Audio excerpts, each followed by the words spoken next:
One of the biggest unknowns, or even headaches for that matter, when it comes to print on demand, specifically when you're selling on Shopify with meta ads or any sort of ads, are returns. What do you do about returns? What do you do about refunds? What do you do about customer service? Well, one of the biggest reasons for returns are just sizing issues. We noticed that with our store, and I want to share with you today a fix. I want to say a fix, but like a semi-solution to drastically lower your return rate. But just quickly before we get to that, let me just tell you, when it comes to customer service with this business, even though you don't want to have to mess with it, A, you should want to mess with it. It's your business, put some effort into it. And B, when you get big enough anyway, you'll probably outsource it. You'll use AI a lot more. You'll probably hire a VA from overseas to handle all your customer service. But most importantly, you want your customer service to be really, really good. You don't want to be annoying people. You don't want to have bad customer service that leads to bad reviews and less repeat customers. You just want good, ethical, nice customer service. And this led me to do a little bit of an investigation, because originally we had small as the cheapest item on our store. And we found that people would order a small, even if they weren't so sure if they were small, just because they wanted to save a little bit of money. So we got rid of that. We made small the same price as medium and large and extra large. And we noticed a slightly better, slightly better return rate, but still returns were quite high. So what we did was, some would say a little bit drastic, some would say a little bit of a white lie, but what we did massively helped us reduce our returns. And this is exactly what we did. Let me get the post up, because I actually shared this inside my community. We pretty much changed our size chart. We use the Kiwi size chart on our website that people can kind of see what size they are. And before, a small was listed as 18.3 inches across and 26.6 inches length. And what we did is we just went into each of these sizes and we changed them just a little bit by 2 inches. So now it says 16.3 inches across and 24.6 inches length. And I'll share these images with you if you want, and they're in our community as well. But basically, we just changed all of our sizes by 2 inches to make them look a bit smaller. And what that did is it stopped people from downsizing, and it got them to upsize a little bit. Because what I noticed is no one ever returned because something was slightly too big. Not one single person. We never got any emails about that. However, people did return because things were too small.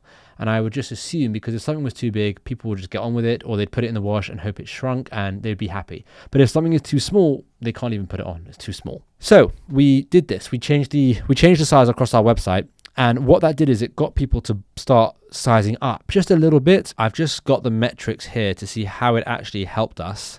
And I can see that from the month prior to making this change, our return rate, because of sizing issues, was 1.84%.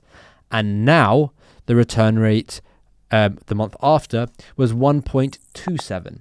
Now, that also doesn't account for the fact that we sold 1,500 more items in the following month. So not only did we sell 1,500 more items, our return rate went down from 1.84 to 1.27. And that has everything to do with the fact that we changed those sizes on our website. So it might not feel like a big deal, but when you're getting lots of refunds, it can cost you quite a bit of money, especially if you do what we do and you just tell them to donate them to charity or give them to a friend, because it costs us more money to accept that return, specifically because we're in the UK and our sales are in the US and it has to get shipped and whatever. It's a nightmare. So we just tell them to donate it, and that actually costs us money. So if there's ever 3 or more items, we ask them for it back. And if it's 2 or 1 or 2 items, we just tell them to donate it. And eventually we'll get a warehouse in America where they'll be able to just receive all of them and then send them in one lump go to us.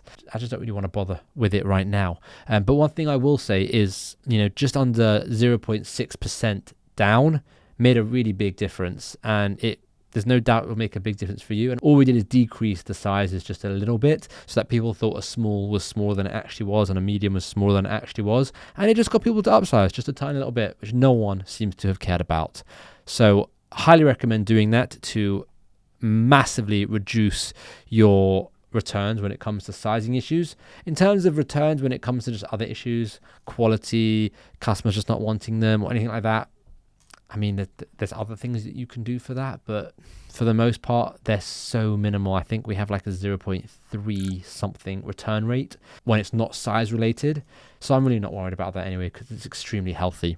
But yeah, that is how you would reduce sizing issue returns with a very, very, very simple fix. If you're trying to build a print-on-demand brand on Shopify, but you're stuck guessing what to do next, this is exactly why I built DailySeller. Inside the community, we help you go from random designs and inconsistent sales to a proper system for building, testing, and scaling your business. You get structured training, 4 live calls a week, resources and software, personal help, accountability, and a community of sellers all working towards the same goal: getting consistent daily sales. I'm personally inside DailySeller every single day, helping members with their designs, with their ads, with their stores, with their products, every single step, so that they're not trying to figure it out on their own. So if you actually want to build a print-on-demand brand that can get you to $10,000 a month and beyond, click the link down below and check out DailySeller.